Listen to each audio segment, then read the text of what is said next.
Assalamualaikum warahmatullahi wabarakatuh. Salam sejahtera bagi kita semua. Perkenalkan, nama saya Harsi Atmawati. Saya adalah dosen dari Prodi S1 Pendidikan IPA Fakultas Keguruan dan Ilmu Pendidikan Universitas Tidar. Pada kesempatan kali ini, saya akan menyajikan sebuah video praktik pembelajaran untuk memenuhi salah satu komponen penilaian sertifikasi dosen, yaitu PDD UKT-PT bidang pengajaran. Materi pada mata kuliah IPA kontekstual dalam video ini saya sampaikan melalui Delivery, Interaction, and Assessment. Sebelum masuk ke video pembelajaran, izinkan saya untuk memberikan deskripsi singkat terkait mata kuliah ini. Mata kuliah IPA kontekstual memiliki beban 2 SKS dan ditawarkan kepada mahasiswa semester 5. Mata kuliah ini mengkaji konsep dasar IPA dan keterkaitannya dengan bidang lainnya, hakikat dan karakteristik pembelajaran IPA, cara mengajar IPA secara aktif berbasis konstruktivisme, bagaimana menentukan dan menggunakan teknologi pembelajaran dalam IPA, dan merancang perangkat pembelajaran IPA. Capaian pembelajaran mata kuliah ini adalah mahasiswa mampu menguasai konsep dasar IPA dan keterkaitannya dengan bidang lainnya, cara pengajaran IPA, penggunaan teknologi dalam pembelajaran IPA, serta merancang perangkat pembelajaran IPA yang kontekstual. Pada video ini, saya menyampaikan materi pertemuan 10 dengan kemampuan akhir yang diharapkan adalah mahasiswa mampu mengimplementasikan model pembelajaran problem-based learning dalam mengkaji materi IPA. Materi pembelajaran pada pertemuan 10 adalah model pembelajaran IPA kontekstual, yaitu problem-based learning. Perkuliahan dilaksanakan secara tatap muka di kelas dengan pembelajaran berpusat pada mahasiswa. Sebelum melaksanakan perkuliahan ini, mahasiswa diberikan tugas untuk melakukan studi kasus terkait implementasi PBL dan belajar secara mandiri terkait PBL. Pada saat tatap muka di kelas, dosen melakukan presentasi disertai tanya jawab dengan mahasiswa. Selanjutnya, mahasiswa melakukan studi kasus dan mengerjakan tugas rancangan implementasi PBL di SMP dengan diskusi dalam kelompok. Selama proses diskusi kelompok, dosen berinteraksi dengan mahasiswa dengan memberikan bimbingan. Selanjutnya, mahasiswa mengerjakan kuis terkait secara mandiri dan bersama dosen membahas jawaban kuis. Sebelum menutup perkuliahan, dosen melakukan refleksi bersama mahasiswa, menarik kesimpulan, dan menginformasikan tugas pertemuan selanjutnya. RPS disusun dengan indikator penilaian untuk mata kuliah Team-Based Project terdiri dari tugas atau sikap dengan bobot 10%, ujian tengah semester 20%, dan ujian akhir semester 20%, Team-Based Project dengan komposisi 50%. Demikian ulasan singkat terkait Delivery, Interaction, and Assessment atau DIA untuk mata kuliah IPA kontekstual. Selanjutnya kita akan masuk ke video pembelajaran mata kuliah dengan setting real classroom. Selamat menyaksikan. Wassalamualaikum warahmatullahi wabarakatuh. Waalaikumsalam warahmatullahi wabarakatuh. Bagaimana kabarnya hari ini teman-teman mahasiswa? Alhamdulillah baik. Baik, selamat datang di pertemuan ke-10 untuk mata kuliah IPA kontekstual. Sebelum kita mulai perkuliahan pada pagi hari ini, marilah kita awali dengan berdoa sesuai dengan keyakinan masing-masing. Semoga diberikan kelancaran dan keberkahan. Berdoa dipersilakan.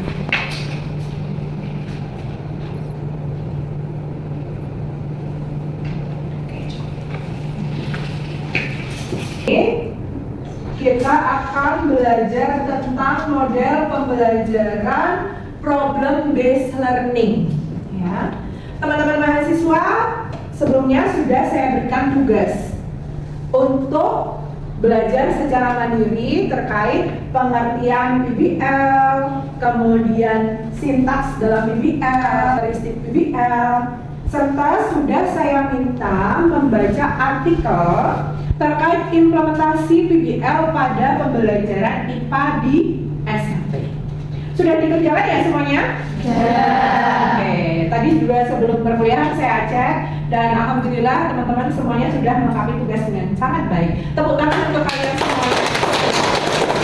Oke, teman-teman, untuk pertemuan kali ini Bu Harsi akan menyampaikan 7 pembelajaran kita, yaitu mengimplementasikan model pembelajaran PBL dalam mengkaji materi IPA. Tentunya adalah materi IPA untuk siswa SMP, boleh di kelas 7, boleh di kelas 8, maupun di kelas 9 ya. Jadi nanti kita akan menggunakan kurikulum yang berlaku di SMP, sehingga teman-teman akan terbantu dalam mengimplementasikan PBL. Terutama di pertemuan ini kita akan fokus dalam merancang PBL, begitu. Nah, teman-teman, pada saat teman-teman menganalisis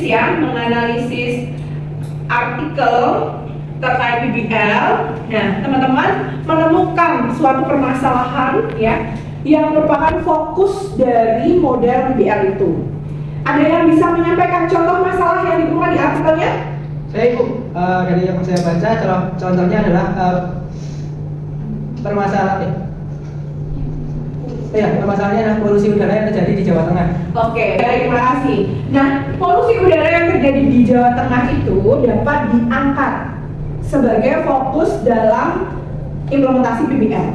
Mengapa? Karena polusi udara yang terjadi di Jawa Tengah itu memenuhi 3 kriteria permasalahan yang baik digunakan dalam PBL. Yang pertama, yaitu permasalahan itu fokus atau tajam. Ya. Jadi teman-teman, ketika teman-teman akan mengimplementasikan PBL dalam pembelajaran di SMP, khususnya materi IPA, teman-teman silahkan memilih masalah yang spesifik. Contohnya tadi masalah polusi udara ya, pencemaran udara. Nah, teman-teman juga boleh mengangkat permasalahan misalnya pencemaran air di Kota Magelang. Kalau tadi kan Jawa Tengah ya, masih cukup luas. Kemudian misalnya mengangkat terkait keanekaragaman hayati, ya, ancaman keanekaragaman hayati yang ada di Kabupaten Magelang juga boleh. Nah, itu teman-teman, mengapa kita perlu menggunakan permasalahan yang spesifik agar peserta didik atau siswa nanti fokus pada permasalahan itu, konsentrasi pada permasalahan itu.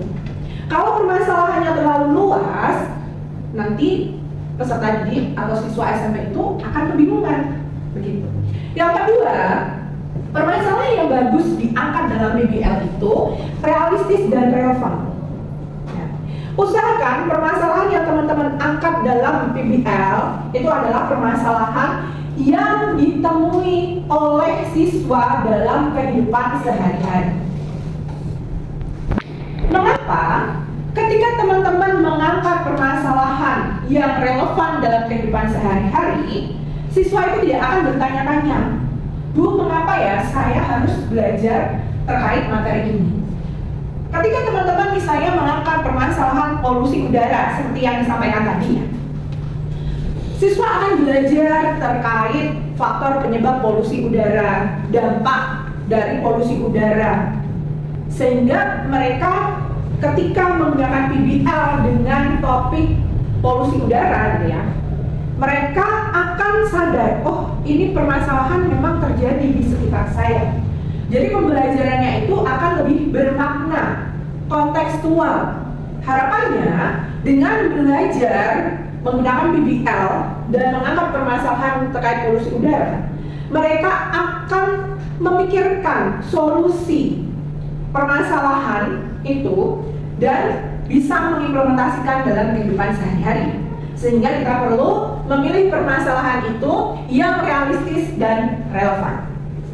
Kemudian yang terakhir, itu sesuai dengan kurikulum dan fasilitas.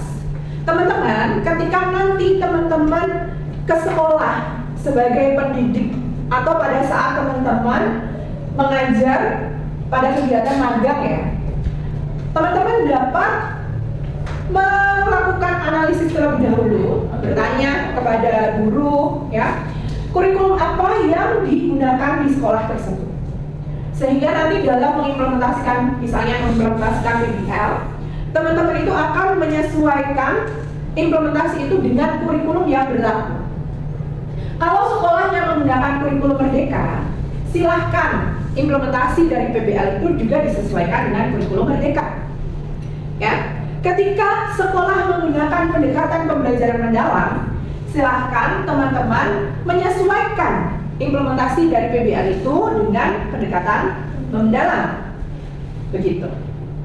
Dan jangan lupa untuk kesuksesan implementasi dari PBL itu sendiri, teman-teman silahkan juga melakukan observasi atau melakukan wawancara ke pihak sekolah terkait fasilitas-fasilitas yang dapat mendukung implementasi dari PBL. Misalnya, dalam implementasi PBL itu, teman-teman memerlukan laboratorium IPA, memerlukan alat dan bahan di laboratorium IPA itu. Nah, silakan dicek terlebih dahulu apakah alat dan bahan di laboratorium IPA itu mendukung kegiatan teman-teman dalam melakukan implementasi problem based learning. Contohnya, teman-teman ingin melakukan analisis air tercemar karena topik yang diangkat adalah pencemaran air ya, dan teman-teman menggunakan PBL untuk mengatasi atau memberikan solusi terkait pencemaran air yang terjadi di lingkungan sekolah. Misalnya, teman-teman dapat menggunakan lab IPA-nya atau tidak? Ya, teman-teman perlu mengecek alat dan bahan yang ada di lab itu mendukung atau tidak untuk menganalisis pencemaran air dari sampel yang dibawa oleh peserta didik. Nah, itu. Jadi bisa dipahami sampai sini? Bisa. Oke. Saya lanjutkan ya. Sebelum saya lanjutkan, saya ingin bertanya.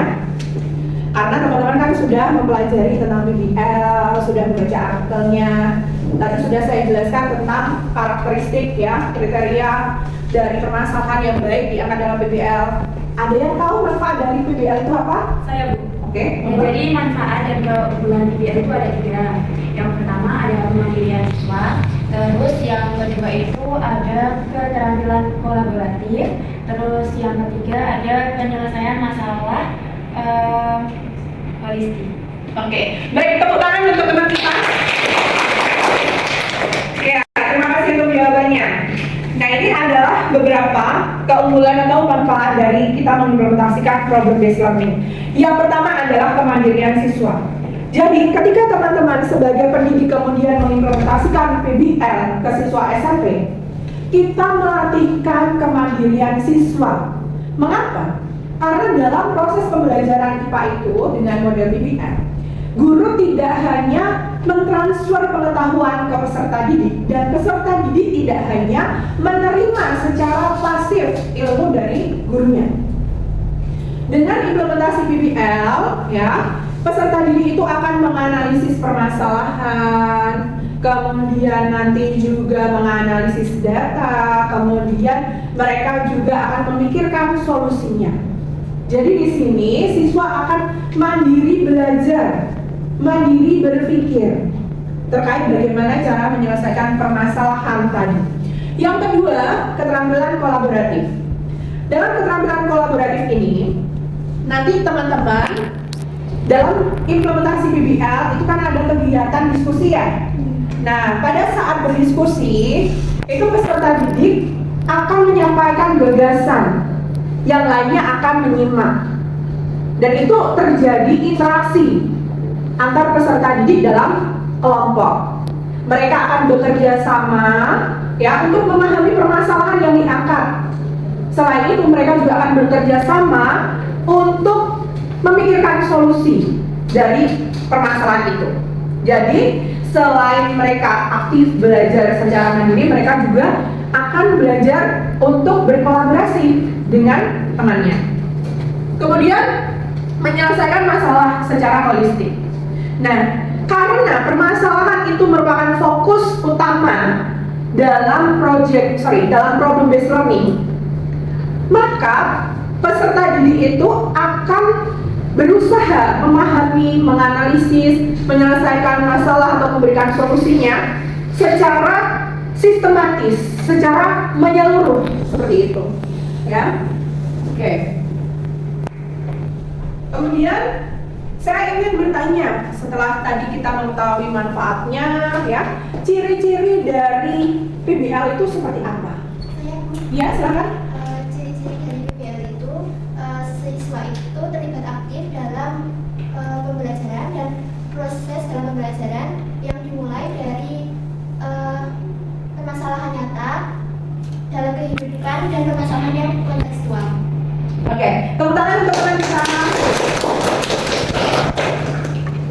ini merupakan ciri utama dari problem based learning ya. Jadi teman-teman bisa melihat 3 karakter dari model problem based learning. Yang pertama, kita akan membahas tentang kegiatannya aktif.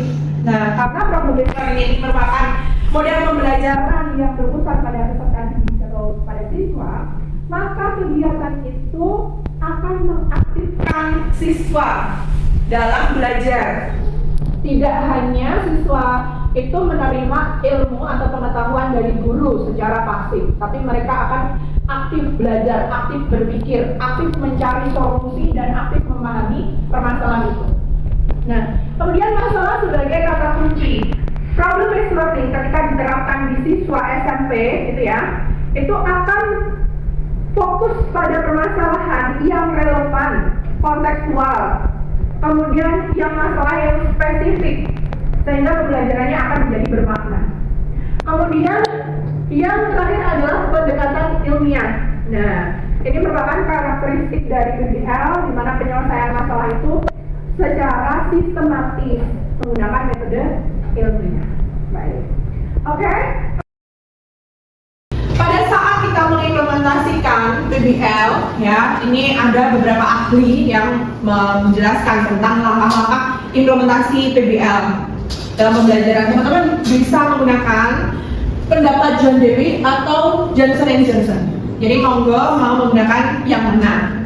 Teman-teman bisa menggunakan 6 langkah dari merumuskan masalah, menganalisis masalah, kemudian merumuskan hipotesis, mengumpulkan data, mengujian hipotesis, dan merekomendasikan solusi. Sampai sini ada pertanyaan? Ya. Jadi pertanyaan, kan di sekolah itu menggunakan modul yang dilengkapi dengan DKPD. Nah, dalam IPA kontekstual ini, model pembelajaran dengan PBL itu seperti apa? Oke, pertanyaan yang bagus ya. Memang ketika kita mengimplementasikan PBL di sekolah, kita akan menyusun yang namanya modul ajar untuk kurikulum merdeka. Nah, modul ajar itu perlu juga dilengkapi dengan bahan tayang, ya, bahan tayang.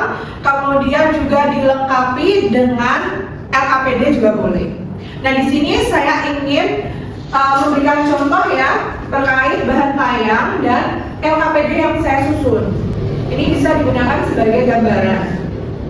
Misalnya teman-teman akan menjelaskan tentang efek rumah kaca dan pemanasan global.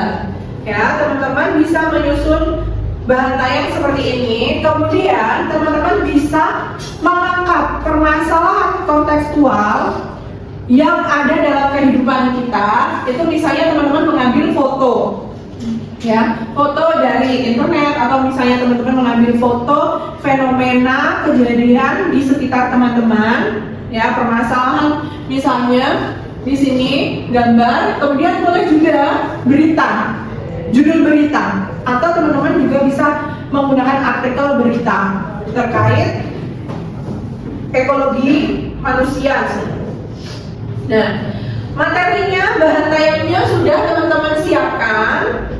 Kemudian teman-teman ini akan menggunakan LKPD untuk mendukung proses pembelajaran implementasi dari PBL. Nah, ini contoh dari LKPD yang saya susun. Nah, di LKPD ini teman-teman perlu menyusun kegiatan berdasarkan langkah dari PBL itu. Contohnya yang pertama, orientasi masalah. Di sini saya mencantumkan video ya tentang gas rumah kaca, emisi gas rumah kaca. Ya, nanti siswa itu akan melihat video ini karena sebagai pendidik kita menyajikan orientasi masalah dalam bentuk video. Apakah hanya dalam bentuk video saja orientasi masalah? Tidak ya.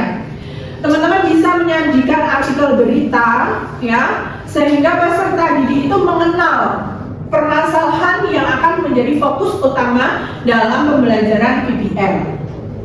Selanjutnya nanti dilengkapi pertanyaan ya teman-teman, sehingga tidak hanya peserta didik itu memahami permasalahan, tapi kita menguji pemahamannya sejauh mana terkait masalah itu. Nah, selanjutnya ini ada mengorganisasi ya, melakukan penyelidikan, dan ini melakukan investigasi secara berkelompok teman-teman. Bahan paparan ILKPD sebagai contoh tadi saya akan kirimkan di grup kelas. Kemudian teman-teman sekarang silakan menggunakan artikel ilmiah yang sudah dianalisis ya, dan bahan materi untuk belajar mandirinya yang sebelum kuliah ini silakan digunakan untuk diskusi dalam kelompok ya. Teman-teman silakan melakukan rancangan, menyusun rancangan terkait implementasi problem based learning di SMP ya, boleh di kelas 7, 8, 9. Selain itu teman-teman juga berdiskusi kira-kira kendala apa ya yang berpotensi hadir pada saat implementasi PBL itu berdasarkan artikel dan berdasarkan pertimbangan rancangan teman-teman ya. Nanti kita diskusikan bersama-sama. Apabila ada kesulitan nanti saya akan membantu. Silahkan duduk melingkar agar lebih nyaman untuk berdiskusi.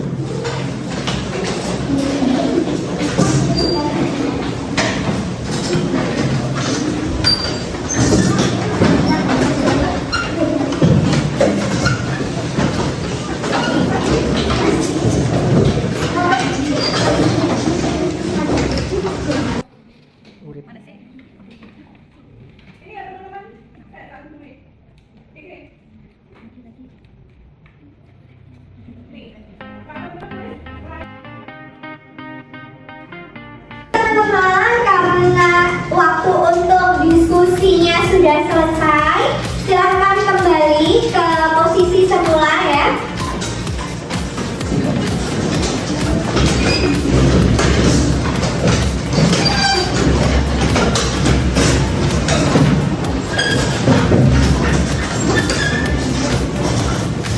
Oke, karena kita sudah belajar banyak ya terkait dari PBL itu, maka silahkan diakses asesmen pertemuan 10 tentang model PBL. Ada 10 soal pilihan ganda di sana untuk mengecek pemahaman mahasiswa terkait model PBL. Saya beri waktu sekitar 20 menit untuk menyelesaikan, tidak masalah? Oke, monggo ya.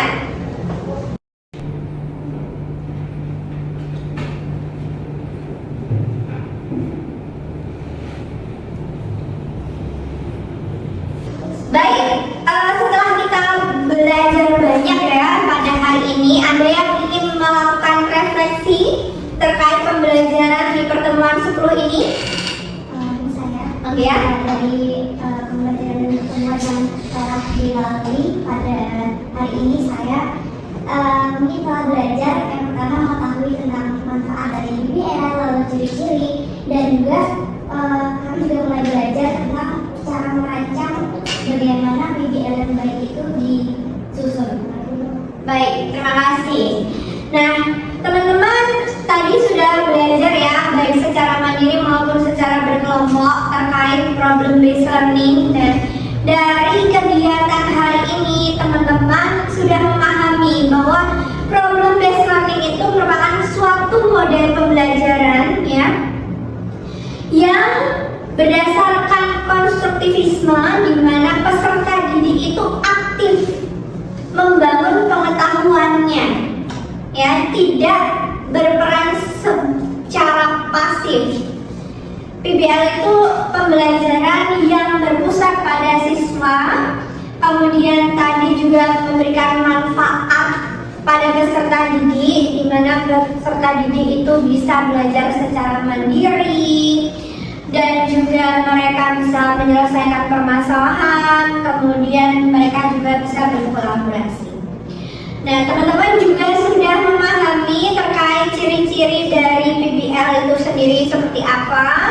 Dan tadi sudah saya lihat ya, ketika teman-teman berdiskusi itu, teman-teman sudah berusaha merancang PBL bagaimana diimplementasikan dalam pembelajaran di SMP. Luar biasa sekali ya pembelajaran hari ini. Tepuk tangan untuk kita semua.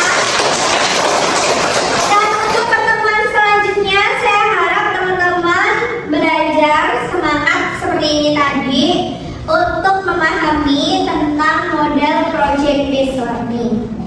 Ya, teman-teman, saya harapkan membaca artikel ilmiah terkait project based learning seperti apa, kemudian belajar secara mandiri terkait pengertian dari project based learning yang akan saya konfirmasi di pertemuan selanjutnya. Baik, ada pertanyaan sebelum kita tutup? Tidak ada? Baik, saya akhirnya cukup sekian. Terima kasih banyak untuk partisipasi aktif teman-teman semuanya. Semoga pertemuan selanjutnya juga banyak hal yang dapat kita pelajari bersama. Saya akhirnya cukup sekian. Wassalamualaikum warahmatullahi wabarakatuh.